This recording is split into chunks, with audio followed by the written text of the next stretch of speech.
agências de Guarujá e Santos reabriram e nessa agência os funcionários informaram que o atendimento ao público não começou. De acordo com eles, a agência... Então, vamos retornando, né?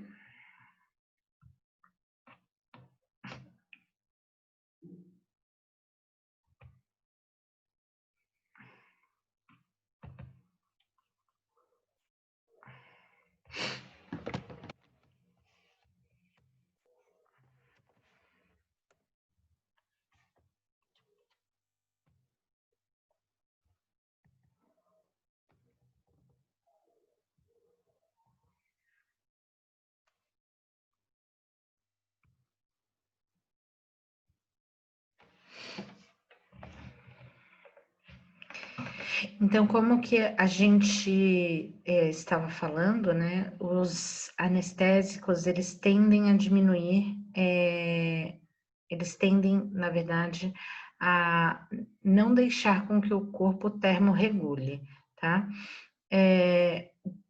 O que acontece? Geralmente, pacientes com a temperatura abaixo de 36 graus, eles acabam tendo uma maior predisposição a apresentar hipotermia. E o que favorece a hipotermia dentro do centro cirúrgico? A temperatura da sala, tá? Que vai acabar causando, né, esse desconforto nesse paciente. A temperatura da sala, a anestesia e manter o paciente aberto. Então, a gente tem que sempre lembrar que os pacientes que vão mais sofrer com isso são crianças e idosos, não que adultos não sofram com isso também, mas eles vão ser os mais prejudicados, vamos dizer assim. Então, o que leva temperatura da sala, infusão de líquidos frios. Então, geralmente, a administração de soro fisiológico, ringer lactato ou soro glicosado, devido a eles estarem na sala, né, que está com ar-condicionado, ele vai se apresentar frio e a gente vai infundir isso no paciente, fazendo com que o paciente ele apresente, aumente a predisposição dele para hipotermia, a não movimentação. Então, como o paciente está anestesiado, parado, ele também tende a ocorrer isso. Então, sempre quando a gente, já perceberam, né? Quando a gente está em movimento, a gente sempre sente mais calor do que quem não está.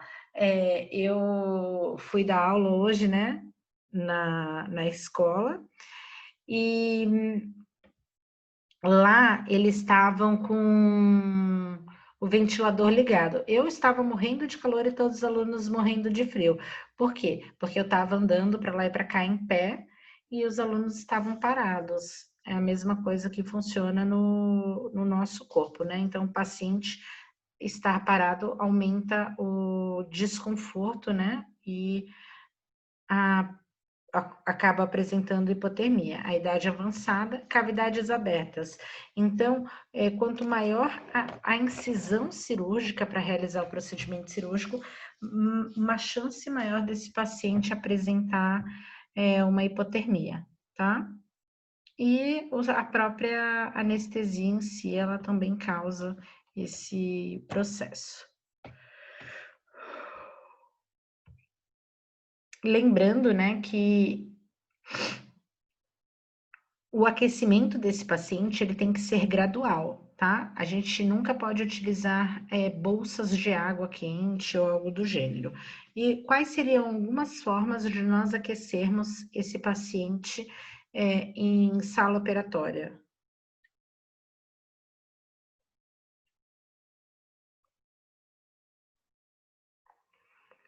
Sabem me responder? Podem abrir o áudio. Com cobertor?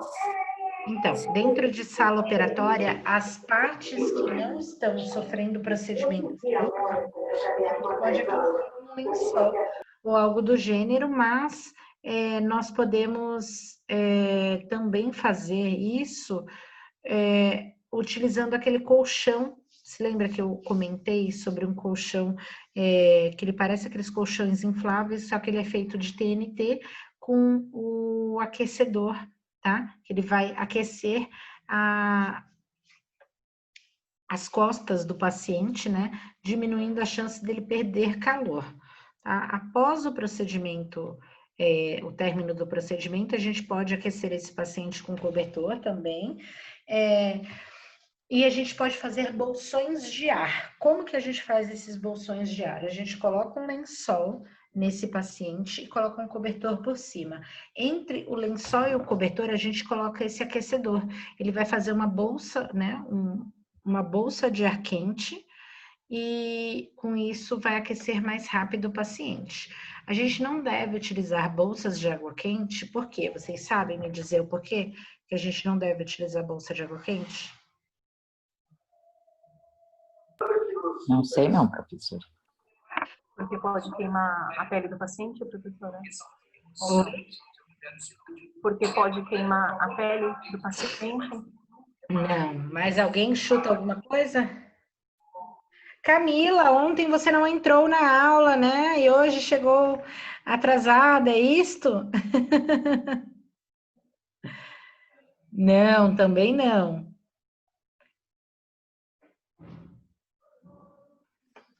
Porque pode sofrer uma alteração, professora, de um clima para outro? Não, também. A gente não deve utilizar água. Qual é o conceito da Porque água tem quente? que ser gradual? Esse aquecimento tem que ser gradual? O aquecimento tem que ser gradual, mas o que uma bolsa de água quente faz? O que ele faz, professora? Hã? O que ela faz? Estou perguntando para vocês, o que a bolsa de água quente Eu devolvo faz? a pergunta. O que é a bolsa? Ninguém sabe responder. Isso é pergunta de primeiro modo. Relaxa a musculatura? Então, por que ele relaxa a musculatura? Estamos quase lá.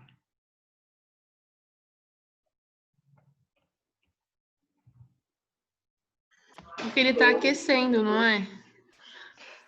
Sim, porque ele aquece, mas existe uma resposta fisiológica.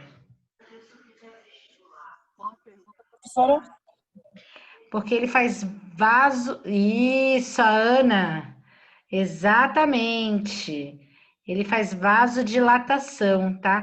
Camila, a bolsa de água fria, ela desincha. A de água quente, ela faz vasodilatação e ela aumenta a circulação de sangue naquela região. E se eu aumentar a circulação de sangue num local que acabou de ser aberto, o que vai acontecer?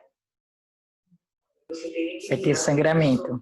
Sangramento, exatamente. Então, eu não posso aquecer esse paciente com bolsas de água quente. Eu tenho que aquecer de forma gradual para que eu não haja uma vasodilatação excessiva e esse paciente apresente sangramento, tá? Mas existe também uma outra forma de aquecer o paciente que é muito comum utilizada em, por exemplo, em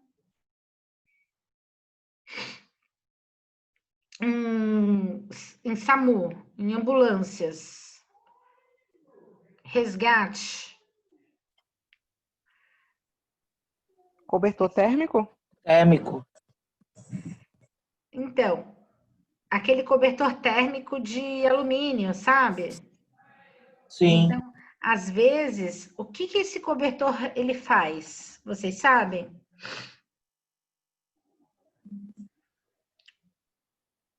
Ele evita que o corpo perca calor.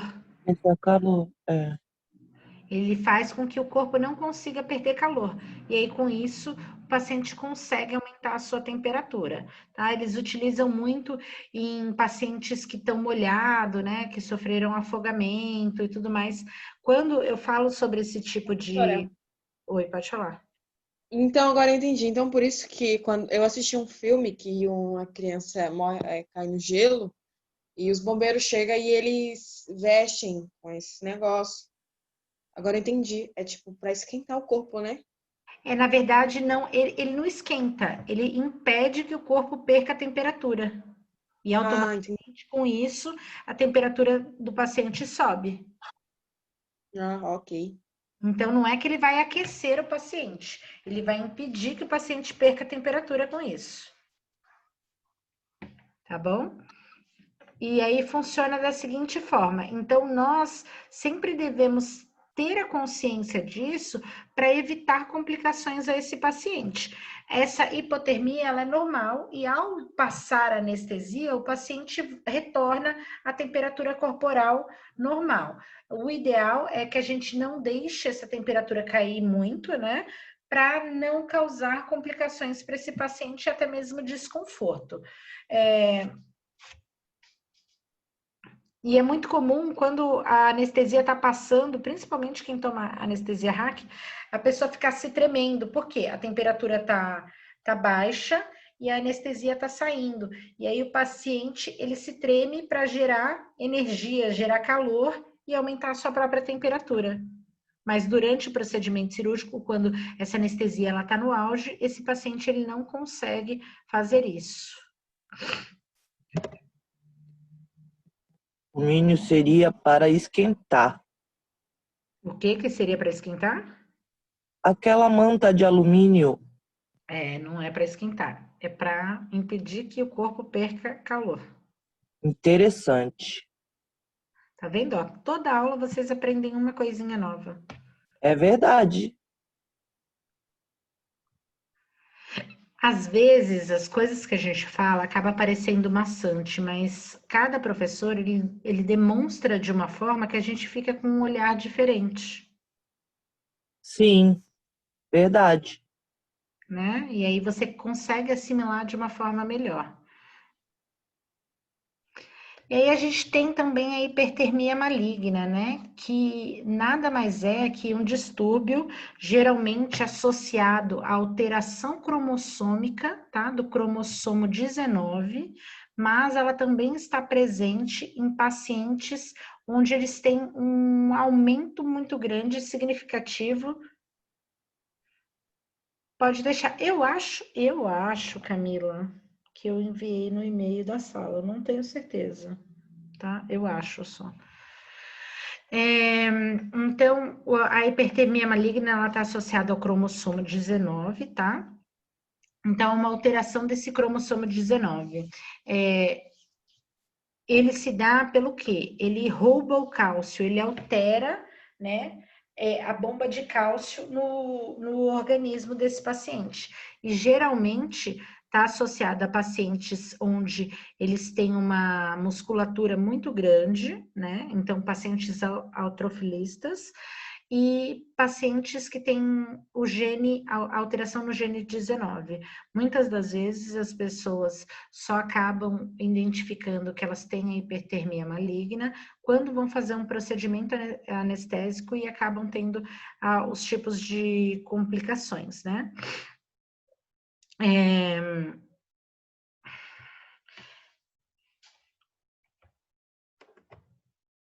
Deixa eu passar aqui, peraí.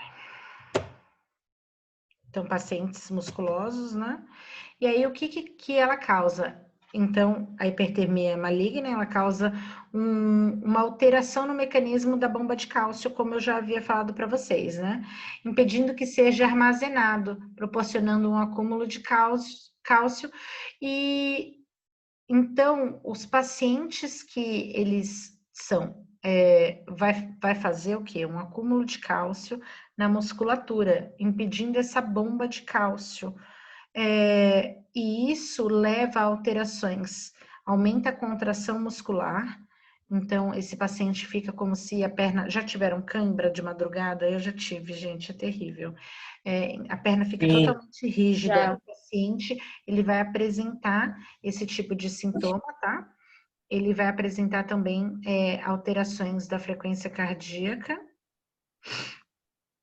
podendo levar a problemas neurológicos também, se não identificado de forma rápida.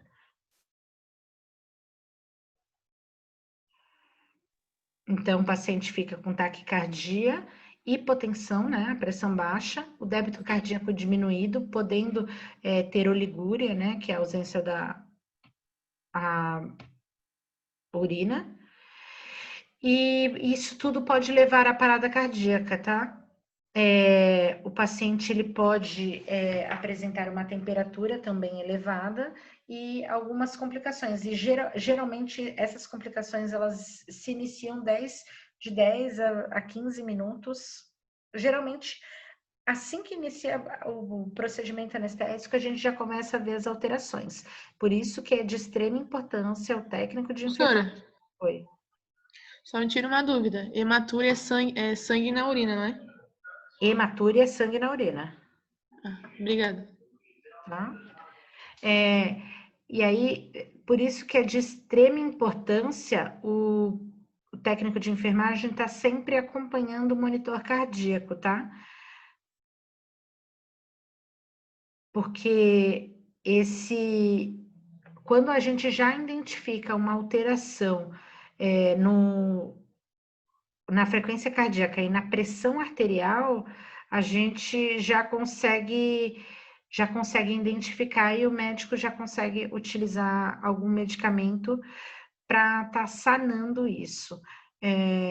Esses pacientes, muitas das vezes, eles só descobrem no ato operatório, né, que acaba prejudicando toda a circunstância do procedimento cirúrgico em si.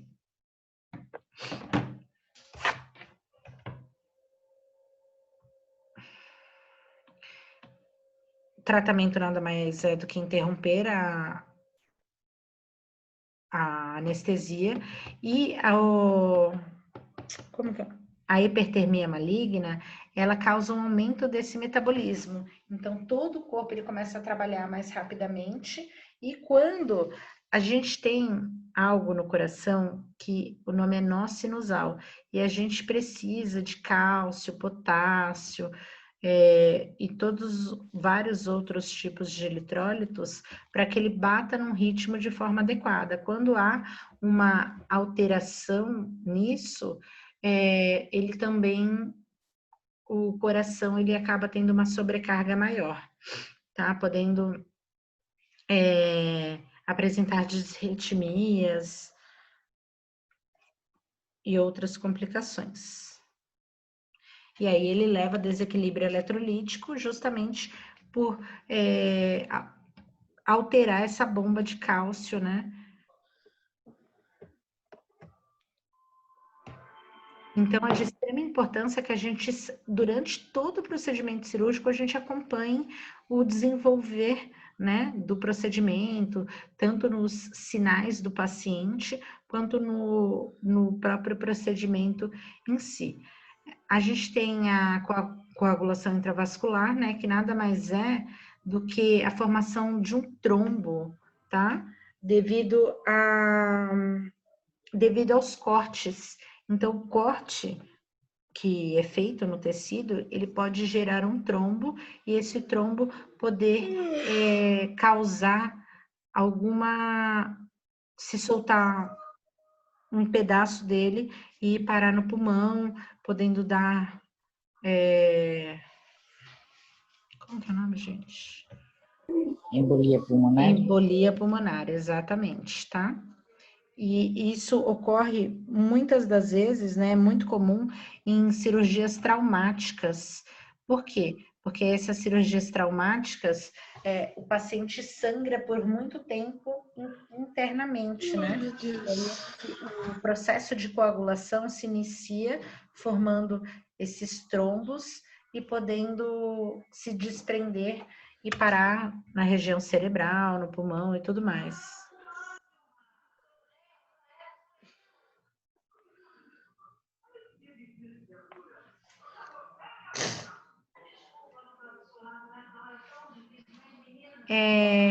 Quem está escrevendo aqui? Professora?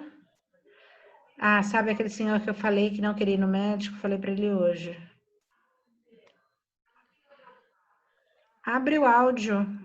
Professora, que é a Oi. Paula. Lembra aquele senhor que eu falei para a senhora sobre as pernas dele? Ele faleceu hoje. Faleceu? Ele não queria ir no médico. Ele ficava fazendo os remédios em casa. Comprava na farmácia e fazia em casa. Não... E não queria ninguém por perto. Caramba, que chato, hein? É Foi complicado desmanchando tudo. É As duas complicado pernas, aí depois foi para a barriga. Quando o paciente não quer receber um cuidado adequado, né? Às vezes até o meu pai, ele tem, né? Que tá vivo ainda. Ele tem pressão alta, e ele não queria assumir que ele tinha pressão alta. Então, toda vez que ele passava mal, sabe o que ele fazia? Ele tomava dipirona para baixar a pressão. Eu queria morrer com isso. Nossa. Eu queria ir no médico tomar remédio. Meu sogro também é assim. É super difícil, a gente tem que ter uma paciência gigantesca para que a gente consiga fazer com que o paciente entenda, né, que a necessidade, a importância de fazer um acompanhamento, um tratamento e tudo mais. As pernas dele estavam tudo inchada, vermelha. Eu estava falando Mas é triste. Isso hoje, né? Provavelmente era erisipela. Vocês sabem o que é erisipela? Erisipela é uma bactéria, né, que ela entra geralmente nos membros inferiores e ela acaba deixando o membro extremamente inchado, vermelho, dolorido e criando até bolhas e abrindo lesões. Isso, estava assim. Então, geralmente são bactérias, e aí esse paciente, o ideal é fazer o tratamento com antibiótico, né, para evitar a proliferação dessa bactéria, mas a partir do momento que ela cai na corrente sanguínea, né, esse paciente apresenta sepse e o tratamento é muito mais agressivo e difícil de tratar. Ele gastou 3 mil. Nossa. Nesse médio aí não resolveu nada. Complicado, fazendo a medicação errada em casa. É muito complicado isso. As pessoas idosas, né, elas têm uma resistência muito grande. Eu entendo. Ele tinha 67. Nossa, 67 anos. Nem era tão velho, né? Não. Eu entendo que os pacientes, quando eles têm algum tipo de crença ou algo do gênero, eles querem tratar da forma que eles conhecem, né? Eu tive, só para vocês entenderem, eu tinha um paciente que ele era de uma religião, eu não me recordo a religião que ele era, mas ele tinha muito contato com ervas e algo do gênero, e ele tinha uma lesão muito grande, e essa lesão nunca se curava. E aí alguém da religião dele falou para ele utilizar casca de barbatimão. Eu falei, gente, isso não vai cicatrizar nunca, meu Deus do céu, ele vai prejudicar a lesão em uma semana. É ótimo isso, professora. É maravilhoso. Muito bom. Maravilhoso. Muito bom. Casca de barbatimão. Então, assim, às vezes, os pacientes, óbvio, né, que tudo tem que ser, essas coisas fitoterápicas, elas têm que ser acompanhadas por um médico para a gente ver o desenvolvimento, né, tanto da lesão quanto se está fazendo mal ou não, né? A gente tem até depois, se vocês quiserem, né, procurar na internet, o Ministério da Saúde, ele disponibilizou um livro com 500 ervas medicinais que as tribos indígenas utilizam. Então, foi um trabalho de 10 anos, passando por várias tribos indígenas, conhecendo as plantas e sabendo para que elas servem. Então, como ela estava falando de feridas, né? Às vezes pode ser um tratamento alternativo quando a gente não consegue um tratamento alopático de forma adequada. Alopatia, não sei se vocês sabem, os medicamentos que a gente compra na farmácia normalmente, né? É verdade. Então, às vezes a gente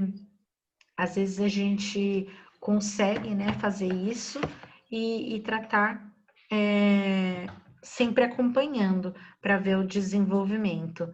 Mas é triste. E ele não quis receber atendimento. É super triste isso. E por isso que é de extrema importância a gente estimular o paciente a procurar sempre um médico, né?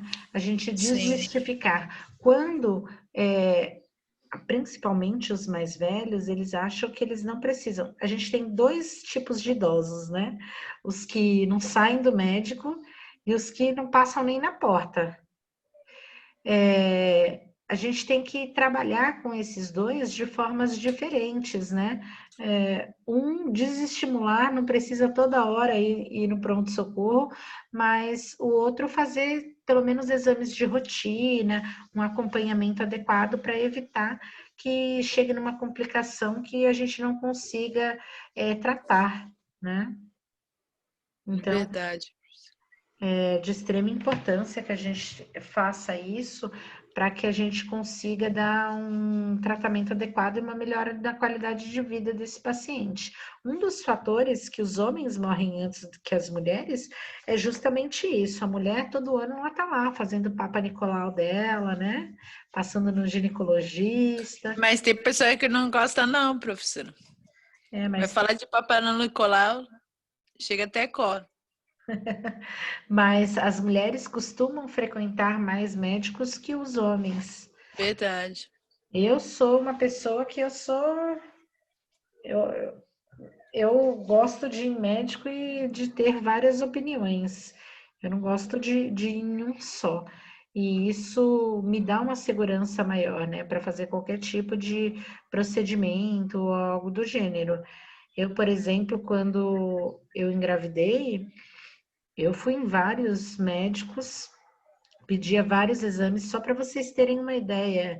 Não sei quem está tendo materno, mas o preconizado pelo SUS é no mínimo 6 consultas, né? E 5 ultrassons para realizar durante a gestação. Eu fiz 16. Porque eu morria de medo de acontecer alguma coisa, então eu fazia mais de 2 por mês. Professora. Mas é bom só ficar sabendo, né? Graça. Você que tem maior convívio com o pessoal da saúde, todas as pessoas que são da área da saúde, ou pelo menos a maioria, pensam assim que nem você, que se cuida, vai no médico porque entende o que é que está acontecendo, ou ainda assim tem gente na área da saúde que não se preocupa em se cuidar?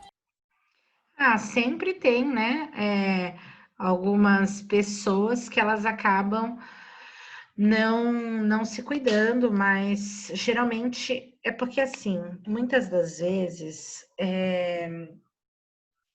como que eu posso dizer? Muitas das vezes a pessoa que, principalmente quem está na área há muito tempo, eu vou até, peraí, deixa eu pausar aqui. Ela me falou que poderia, ela estava com dúvida que poderia ser Antarctis, né? Antarctis, que é uma bactéria que vai corroendo por dentro. E aí eu fui num determinado hospital X daqui, e atende assim todo mundo. Aí cheguei lá, eu falei pro médico que a médica estava suspeitando, e ela pediu que fosse feito o exame. Ele olhou pra minha cara e falou, Anta o quê? Eu falei, doutor, só pede exame de sangue para mim, por gentileza, só para mim tirar da dúvida que não é essa bactéria, por favor. E eu falei assim, gente, quando eu falei para ele, Google, vai lá no Google, auxilia. Mas isso assim, não é só essa questão. A gente tem vários outros problemas, e aí os profissionais da saúde que acabam tendo um pouco mais de conhecimento e trabalhando já há mais tempo na área, eles acabam não indo no médico justamente por causa disso, porque muitas das vezes ele tem um conhecimento maior do que um médico quando ele é recém-formado, por exemplo. E aí eles acabam não indo, mas a maioria dos profissionais da saúde, eles fazem um acompanhamento bem... Mas será que é também um pouco de falta de interesse desses médicos novos, professora? É uma falta mesmo de sei lá, de estudo porque não estudou, será? Às vezes eu fico pensando que é um pouco de falta de interesse, de procurar, de pesquisar. Sim, hoje em dia, fazer medicina é status. É o que a mamãe quer, né? E o papai também. Mas não só medicina, a área da saúde em si. Muitas pessoas, elas vêm para a área da saúde achando que vai ganhar bem, né? E é um dinheiro fácil, vamos dizer assim, porque, querendo ou não, o profissional que ele trabalha na área da saúde, ele pouco fica desempregado, né? A gente até brinca que fica desempregado quem quer, porque eu sei que muitas pessoas acabam ficando desempregadas, mas a gente tem uma gama tão grande de áreas que esse profissional pode atuar, que se ele procurar realmente, eu sempre, quando quis arrumar emprego, eu sempre arrumei assim um piscar de olhos, entendeu? Meu marido até há uma média de 5, 6 anos atrás, uns 6 anos atrás, meu marido até fala, eu peguei o carro e falei, vou entregar currículo em todos os laboratórios, hospitais, tudo da Baixada Santista. Meu marido falou, você é louca, eles vão pegar o seu currículo e jogar no lixo, vai virar qualquer rascunho, porque eles não aceitam mais currículo. E aí eu fiz um mapa da cidade, todo lugar que tinha laboratório, clínica, consultório, hospital, eu enviei meu currículo. Não deu 3 dias, meu telefone não parava de tocar. E aí eu fiz várias entrevistas e escolhi alguns lugares para estar trabalhando, porque eu tinha saído de São Paulo e vindo para a Baixada Santista, que eu tinha pedido demissão lá. E aí isso mostra que às vezes a pessoa fala assim, ai, eu não consigo arrumar emprego, mas para onde você mandou? Ah, eu mandei para 2 hospitais. Então, assim, sua chance diminui, né? Então, se você aumenta o leque, se você é o seu primeiro emprego, você se sujeita a trabalhar em qualquer ramo, vamos dizer assim, desde exames laboratoriais até home care, você aumenta a sua chance de contratação.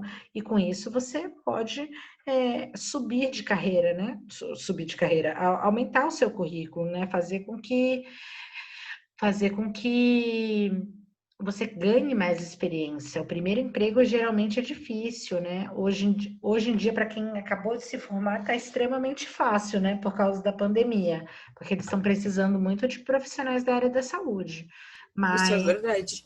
Teve um menino, professora, que se formou com a gente lá. Se formou assim, né? Do terceiro módulo, a gente conhece ele.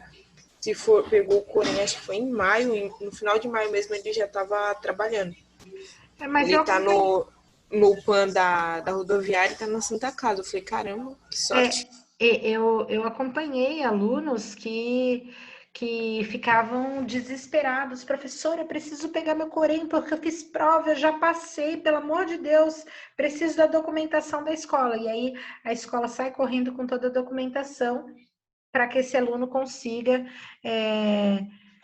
pegar e conseguir tirar mais rápido possível, né? Então, essa pandemia ajudou muitas pessoas que estavam paradas, né? Ou estavam recém-formadas a conseguir uma experiência. Agora é muito mais fácil, né?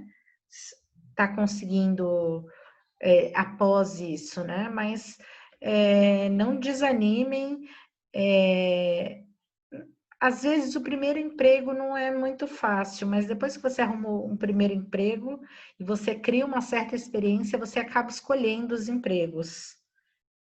A Bárbara sempre falava pra gente que, tipo assim, o primeiro emprego, né? Assim, não é que a gente tem que se sujeitar, mas não pode ficar escolhendo muito, mas tem que pegar para poder pegar experiência para conseguir outros empregos melhores, né? Exatamente. Então, assim, às vezes as pessoas acabam reclamando de alguns hospitais que pagam pouco, mas fica lá 6 meses. Você vai criar uma baita de uma experiência e você vai ter currículo para mandar para outras instituições que pagam mais. Então, tudo é questão de aprendizado, né? É que às vezes a gente não quer, a gente quer se formar e ganhar super bem, né? Que nem a gente tem, acho que 3 alunas que conseguiram entrar no Emílio Ribas, e lá eles pagam R$ 2.800 para um técnico de enfermagem que trabalha de dia. E à noite, acho que eles pagam 3.400 para o técnico da noite. Então, assim, é o sonho de qualquer pessoa que acaba de se formar, né? Ela acabou de se formar e entrou lá. Ela e mais 2 alunas. Então, assim, é o sonho de consumo de todas as pessoas, né? Mas nem todo mundo consegue. Mas é só vocês se empenharem. Então, eu vou assim, mandar... né? Ainda mais que a gente tem o exemplo de vocês que falam tanto, que todos os professores falam basicamente o que a senhora está falando, da gente pegar uma experiência para depois começar a se encaixar, né? Exatamente. Mas então é isso, meninas, a aula está acabando, a gente acabou saindo de um assunto e entrando em outro, né? Mas depois a gente dá continuidade, eu vou mandar para vocês, tá bom? Já mando agora, tá, Camila? No e-mail da sala.